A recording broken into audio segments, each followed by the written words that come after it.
Right in. This time we're taking on, well, a pretty unique request. We're talking La Batalla de los Anillos de Saturno. Wow, that title alone promises quite the adventure. It delivers, believe me. And just getting through the source material was a trip in itself. We're dealing with epic battles, familiar faces, and totally unfamiliar territory, and a premise that honestly kind of blew my mind. I have to say, the scope of this story is the first thing that struck me. I mean, we're not just dealing with Earth here, not even our solar system. The author, David, has created a whole multiverse. Hold on, a multiverse. Just for anyone who's tuning in for the first time, can you unpack that a bit? Sure. Imagine our universe. Everything we know is just like one bubble. And around that bubble, there's a whole foam of other bubbles, each one a separate universe with its own laws, its own history even. Okay, I'm kind of getting that. But what makes Saturn's rings so important in all this? Well, they're not just pretty rings, right? In this story, they're like a cosmic grand central station, connecting all these different universes. Oh, I see. So whoever controls the rings, they could control the paths between realities. Exactly. And that makes them a prime target for, well, anyone looking for power on a multiversal scale. I'm starting to get where the battle part of the title comes in.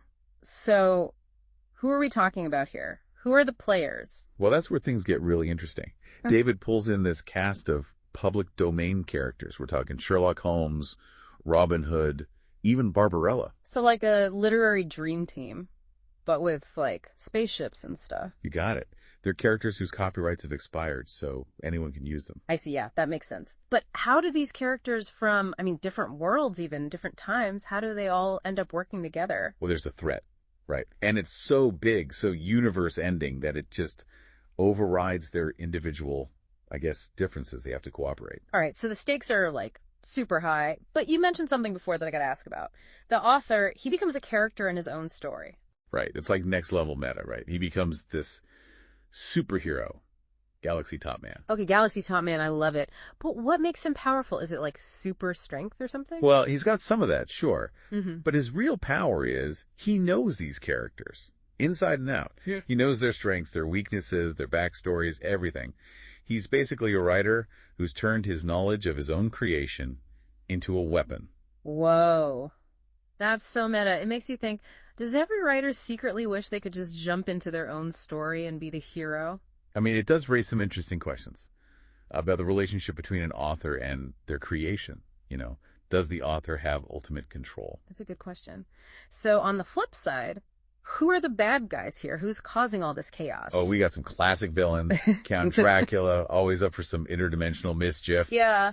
Then there's Talos, a giant bronze automaton from Greek mythology. So those are some heavy hitters, but you said there's a bigger bad, right? Pulling the strings from the shadows. Right, the dark entity. This dark entity, what is it, like an evil god or something? It's more like pure chaos, pure destruction. It's so ancient, so powerful, that even Dracula is scared of it. The story doesn't really define it, which just makes it even more creepy. So it's not just a fight for power, it's a fight for existence itself. Pretty much. The pressure is on. With stakes that high, I'm really curious to see what happens when these heroes and villains actually clash. Buckle up, because it's about to get wild. As the story goes on, you see these, early fights turn into full-on cosmic warfare. Yeah. Sherlock Holmes, with his logic and deductions, up against Dracula. That's just wild. It's reason versus the supernatural. How does someone like Holmes, who's all about logic, even handle Dracula? That's the cool part. The story makes these characters face their own ideas about the world. Holmes has to admit that sometimes the craziest answer is the right one. So it's like the story itself is making us think about what's possible. While Holmes is busy with Dracula, what about the other heroes? What are they up to? Well, remember those rings of Saturn, those interdimensional crossroads? There's this ancient fortress hidden in them. Wait, a hidden fortress? Seriously? That's like Indiana Jones stuff. Who built it and why hide it? That's the mystery, right? The characters and even the reader, we have to figure it out. It means there were others out there long before our heroes. Maybe they knew about the dark entity all along. Okay, so this fortress could be the key, but I bet getting there isn't easy. You got that right. The journey to the fortress. Danger everywhere. Judith Cabasante Holmes and D'Artaglan's sidekick Estrella Fugues, they're racing to reach the fortress and unlock its secrets. Meanwhile, the other heroes are just trying to hold back the dark entity's influence. It's growing stronger. And this is where we get to those epic battles you were talking about. Yeah. Imagine Galaxy Top Man using everything he knows about his characters to plan, to predict his opponents. He's leading the charge, fighting the entity, giving Judith and the others time. It's like he's a conductor, leading an orchestra of heroes. They're all playing their part in this cosmic chaos. What about the villains, though? They're not just, sitting around, are they? Dracula. Never. He's always got some scheme going, trying to twist things to his advantage. But even he's wary of the dark entity. It shows that even big bad guys can have something to fear. It makes you wonder if there are levels of evil, right? Dracula's powerful, but even he's nothing next to this cosmic horror. What about Brutus? Where does he fit in? I feel like his ambition might get him into trouble. Yeah, you should be suspicious of him. Brutus wants power, and he becomes obsessed with the dark entity.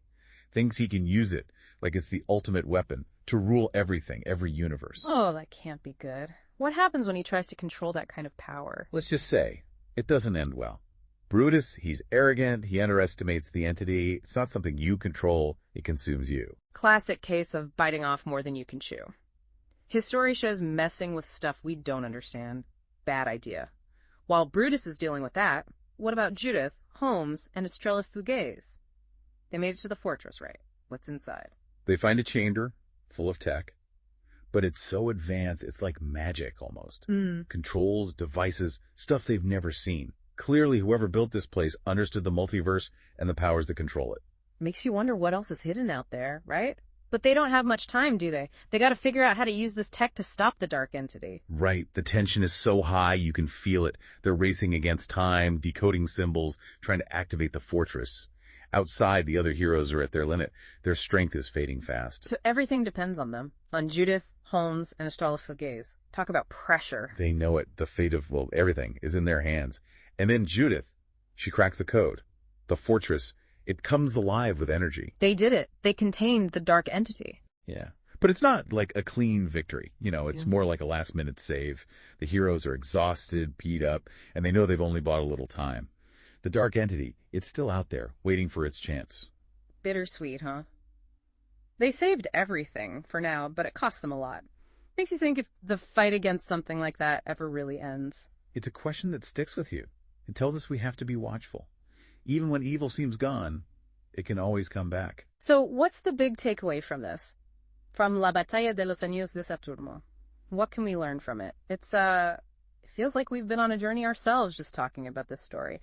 But before we finish our deep dive into La Batalla de los Anillos de Saturno, I'm kind of curious, what do you think the overall message is? What's David trying to say with all this crazy mix of adventure and, literary mashup? I think one of the strongest messages is about, working together. We see these characters from different worlds, backgrounds, everything, putting aside their differences to face this enemy. It's like a reminder that we're stronger together. Exactly. And there's something about the power of stories themselves, too. Think about it, David, the author. He uses his knowledge of stories, of characters, to actually become a hero in his own book. It's like imagination is a superpower. And the creativity in this story, it's amazing. We've got Sherlock Holmes and Barbarella fighting Dracula on Saturn's rings. It shows you what you can do with public domain characters. David takes these familiar faces, puts them in a totally new situation, and suddenly we see them in a whole new light. Makes you wonder what other characters would be fun to see in this kind of adventure. Right. The possibilities are huge. I know. Imagine King Arthur fighting Darth Vader. Or Elizabeth Bennet having tea with the Mad Hatter. Exactly. So many ways to tell stories, to explore characters, and it makes you think about heroes, too. In La Batalla, it's not just a select few who are heroes. It can be anyone. That's a cool message. Anyone can make a difference no matter who they are. So to our listener who suggested this deep dive, I hope you've enjoyed our exploration of La Batalla de los Anillos de Saturno. It's a wild story, imaginative, and honestly, it makes you think. I agree. It sticks with you. It makes you think about the universe, about stories, and about facing your fears, even when they're, interdimensional entities. And for everyone listening, let us know what you think. If you could pick any public domain character to join this battle, who would it be? Tell us in the comments. We'll see you next time for another deep dive with us.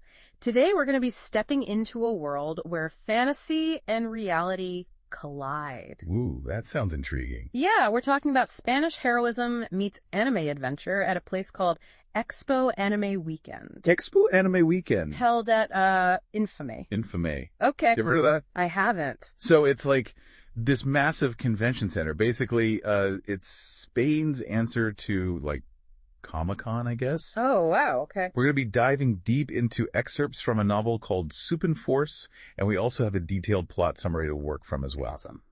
So we're going to unpack this world, explore the threat these heroes face, and discover what makes this team so unique. You ready to jump in? Absolutely. Let's do it. Okay. So what I find fascinating about this whole thing is the tapestry that the author Superdavitm weaves. Oh, okay. He blends classic Spanish literature, particularly the style of Cervantes, Okay. with this like really high energy modern comic book and anime influence. It's a wild mix. It's like Don Quixote meets like the Avengers, but like a distinctly Spanish flavor. Yeah, totally. So we're talking thousands of cosplayers, Wow. authors, enthusiasts, all under one roof at Expo Anime Weekend. I mean, the energy must be off the charts. I bet. It really, like, sets the stage for a story where the lines between fantasy and reality are, like, super blurred, right? You have all these people dressed as their favorite characters. Right. You got authors discussing these, like, fictional worlds. Yeah. And then, boom, this real threat emerges. I know. Disguised as fiction itself. Disguised as fiction. So wait, what is the threat? All right, so get this. We're talking a group of terrorists disguised as characters from One Piece. What? The popular anime. Okay. And their plan is to basically just sow chaos and take hostages. Oh, gosh.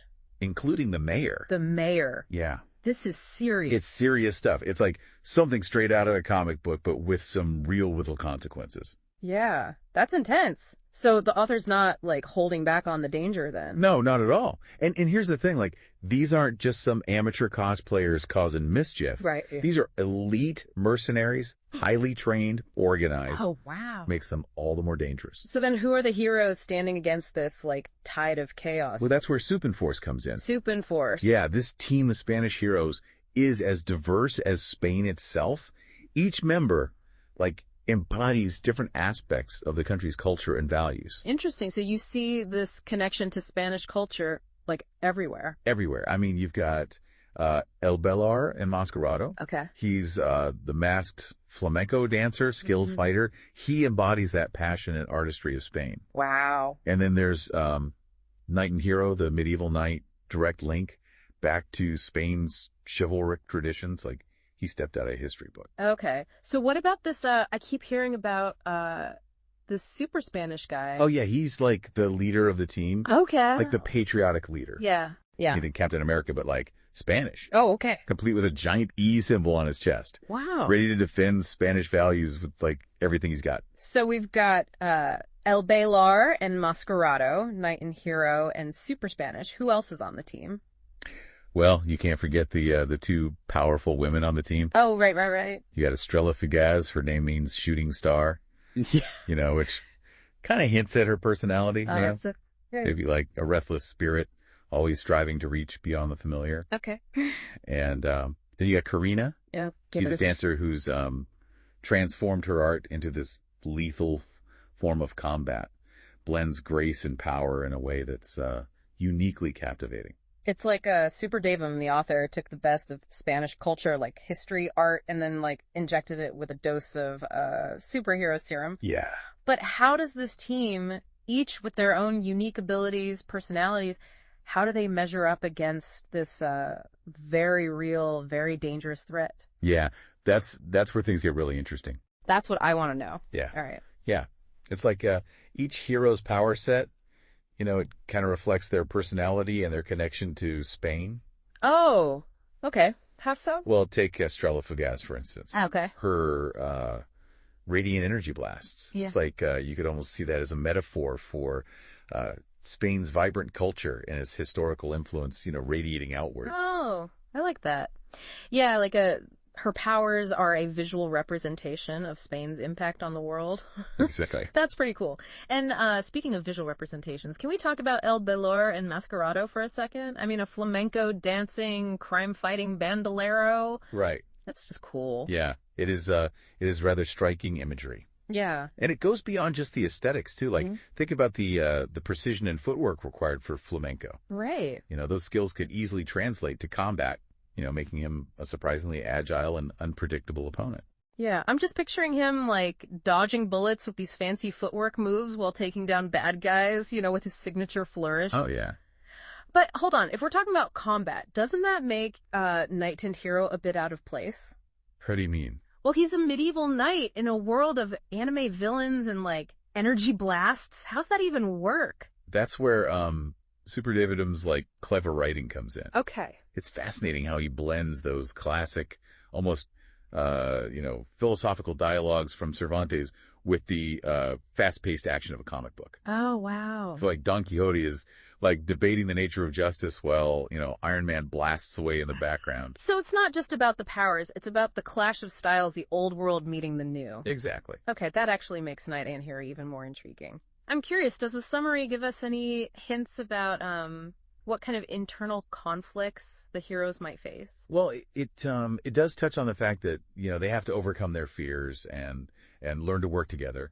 Like, remember, these are individuals with vastly different backgrounds, different personalities. Oh. They're going to have to learn to trust each other and combine their strengths if they want to succeed. Yeah, that makes sense. You can't exactly have a flamenco dancer leading a charge into battle or a medieval knight trying to, like, hack into a computer system. Right, exactly. But how does this play out in the context of the story? What specific challenges force them to confront their fears and work together?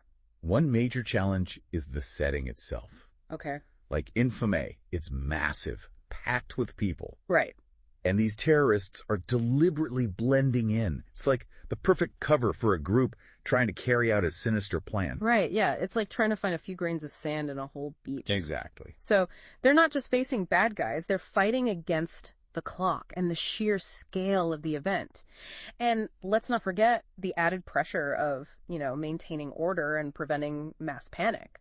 Oh, absolutely. Like, can you imagine the chaos if thousands of congoers realize there's a real threat amidst all the costumed fun and games? Yeah. I mean, Supeinforce can't just go and, you know, all guns blazing. They got to be strategic, minimize collateral damage, and really try to maintain a sense of order. That sounds like a high-pressure situation. Yeah. This brings me back to something we touched on earlier, like the blending of fantasy and reality. It seems like Superdavitm is using this story to explore how those lines are becoming increasingly blurred, even in our own world. Oh, definitely. Yeah. You know, he seems to be making a statement about the dangers of, you know, not being able to discern what's real from what's fake. Right. And that's a theme that, like, really resonates in our age of social media and information overload. It's so easy to be misled, to be manipulated. It's like he's holding up a mirror to our own society and asking, what happens when the villains we thought were confined to fiction start blending into our reality? And how do we even recognize them when they're disguised as something we associate with, you know, fun and entertainment, like anime characters? It's a chilling thought, and it makes the role of heroes like Supeinforce even more crucial. They represent that need for courage, for discernment, the ability to see through deception, even when it's, you know, wearing a familiar and comforting mask. So we've got this incredible blend of Spanish heroism, anime influences, a thought-provoking exploration of fantasy versus reality, and a setting that makes you wonder, like, what if this happened at my favorite convention? But how does it all come together? Do they actually pull it off? Well, for that, we'll have to dive into the final part of our exploration. Okay, so we're back and ready to wrap up our Supeinforce deep dive. You know, we've explored the heroes, the threat, the setting, and all those really interesting, thought-provoking themes that Superdavitm brings to the table. But I gotta know, do they actually succeed? Does Supeinforce save Expo Anime Weekend from these one-piece pirates turned terrorists? That's the million-dollar question, right? Mm-hmm.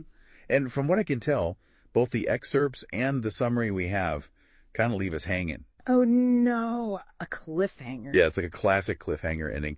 Superdavitm definitely knows how to build that suspense, you know, and leave you wanting more. Yeah, he's definitely got us hooked. I'm curious, though, even without knowing exactly how it all plays out, what do you think are the biggest hurdles they've got to overcome based on what we know about the heroes and their powers and the challenges they face? Let's dive in. We're headed to the future this time, to Milleniumpolis. Oh, Millennium. It is. This is all based on the new novel in the Superdavitm multiverse, La Redención del Caballero. The Knight's Redemption. That's it.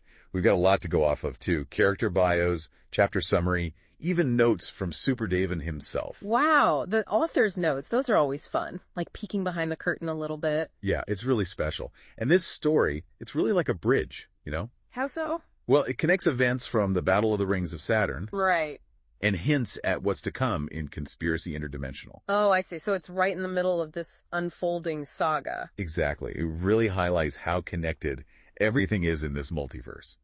Which, of course, brings us to our main guy, Superknightm. Yeah, who is this guy? Well, during the day, he's just your average web designer, Paul Knight Morales. Average. A superhero. Well, you know what I mean. Right. But when Milleniumpolis needs him... he becomes Superknightm. Yeah.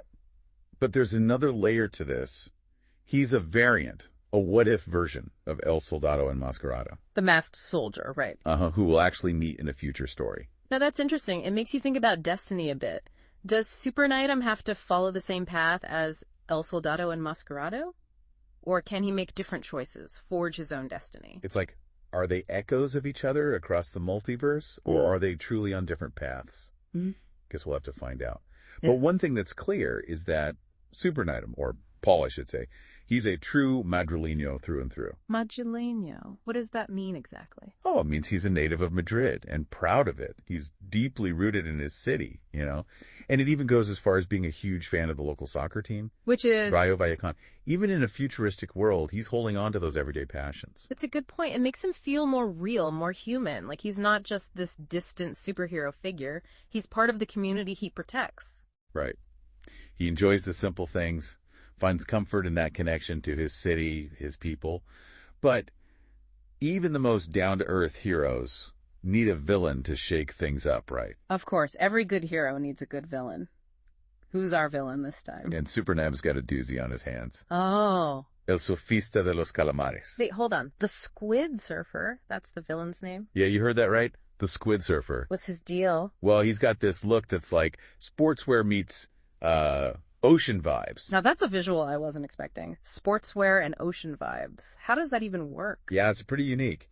But his tactics are even weirder. Oh, so? He's not all about brute force. Instead, it's mind games and these, like, bizarre physical challenges. Physical challenges? Like what? Well, we don't have all the details yet, but it seems like he uses them to recruit followers and just, you know, generally spread chaos. So he's messing with people's heads and making them do weird stuff. Sounds like a handful. He really is. It's like he weaponizes absurdity itself. So how do you fight something like that, right? Yeah. That's a good question. It's not your typical villain. He's not just a physical threat. He's disrupting logic, turning the familiar into something strange and unsettling. Which makes it even harder for Superknightm to figure out how to deal with him. But, luckily, he's not alone in this. Back up. Every hero needs a good team. So who's in Superknightm's corner? First, we've got Flor de Lodo. She used to be an agent, part of a group called Working Girls. Working Girls. That's an interesting name. What do they do? That's something we'll learn more about as we go deeper into this story. But she's retired now, working as a cleaner. Leading a quiet life. Yeah. But when things get tough, she's pulled back into the action.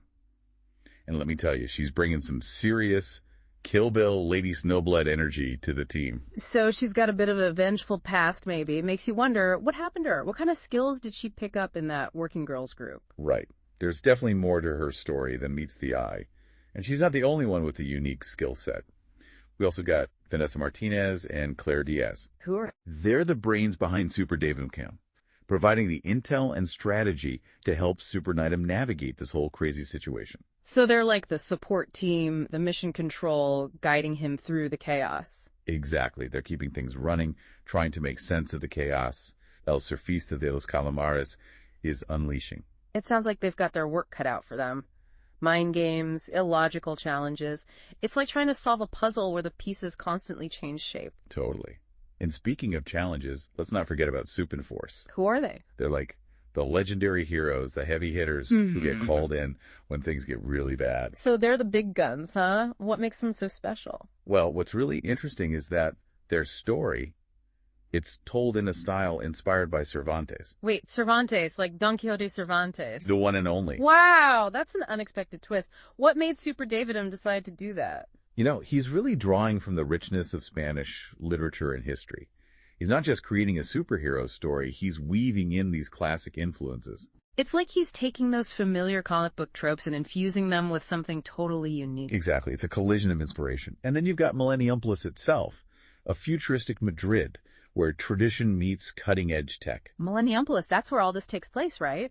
What's it like? Oh, it's amazing. Imagine soaring skyscrapers next to bustling plazas. Holographic displays illuminating those narrow streets that Madrid is known for. Wow, that's quite a picture. It sounds like the city itself is a character in this story. It totally is. And Superknightm, he's like the embodiment of its spirit. Those values of solidarity, resistance, they're woven into the fabric of the city and into him. He's a hero born from the very soul of Milleniumpolis. I like that. And it's his job to protect that soul from the chaos that El Surfista de los Calamares is trying to unleash. Sounds like we've got an epic battle brewing here. I'm ready to dive into the first chapter summary and see how this all unfolds. What do you say? Let's do it. Okay, so this first chapter, La Ciudad en Sombras. The City in Shadows. Right, the city in shadows. It really sets the mood, doesn't it? Like something's not quite right. It does. You get that picture of Milleniumpolis waking up, people going about their day, everything seems normal, but there's this underlying tension. Like a storm brewing. Exactly. And before we even meet El Surfista de los Calamares, we see Paul getting ready for, well, not your typical work day. Right, he's preparing for his Superknightm duties. Yeah, and there's this little detail, I love this, where he's adjusting his mask. Yeah. And it's reflecting in a window, right? Okay. But you can see his laptop behind him with a Rayo Vallecano sticker. It's those small touches that really bring a character to life. Like even as he's putting on the mask, becoming Superknightm, he's still Paul, the guy who loves his local soccer team. It's that grounding in the ordinary that makes the extraordinary so much more powerful. But speaking of extraordinary, El Surfista de los Calamares, he makes his presence known in a big way. He does, doesn't he? It's not a grand entrance, not in the traditional sense. It's more like a creeping unease. Yes, a wave of weirdness washing over the city. People start experiencing these strange, illogical things happening around them. It's like reality itself is glitching. And it's all thanks to our squid surfer. El Surfista de los Calamares. I still can't get over that name. Me neither. It's so strange and unsettling. It is. But it kind of fits, right? Totally. He's manipulating logic, perception, making people question what's real. It's a terrifying power in a way. Because how do you fight something that messes with the very foundation of how you understand the world? Yeah, it's not just about physical strength, but luckily Super Knight's got a team that's up for the challenge. Right. We've got Vanessa and Clara, the brains of the operation. They're trying to analyze these illogical events to find some kind of pattern, a way to counteract El Surfista de los Calamares' influence. I feel like they're trying to make sense of nonsense. Exactly. And then there's Flor de Loto. She's not afraid to get her hands dirty. She's got that take no prisoners attitude, and she's definitely going to need it against these followers of El Surfista de los Calamares. It's interesting how Superdavitm gives us a glimpse into all these different approaches to fighting this threat. You've got the strategic minds, the raw power, and of course, Superknightm himself, who represents the heart of Milleniumpolis. It really shows the complexity of the challenge. And we can't forget about Supeinforce. They're off on some mission when all this goes down, but it sounds like they'll be making a grand entrance soon. I can't wait to see how their Cervantes-inspired style clashes with this whole modern, high-tech, and just plain weird situation. It's going to be quite a contrast. It's like those classic literary traditions meeting modern-day superhero chaos. It's going to be a wild ride for sure. And Milleniumpolis itself is right in the middle of it all. Oh yeah, the city's practically a character in this story. It's almost like it's holding its breath, waiting to see how Super Knight is going to handle this new threat. It's his city, his responsibility. He's not just fighting a villain, he's fighting for the soul of Milleniumpolis. And the chapter ends with Super Knight leaping into action, ready to face El Surfista de los Calamares. But how do you fight an enemy who can bend reality itself? That's the question we're left with. A great cliffhanger to leave us on. But it also raises a bigger question. We know Superknightm is a variant of El Soldado Enmascarado, right? Yeah. So do his choices in this fight somehow affect El Soldado Enmascarado in another part of the multiverse? That's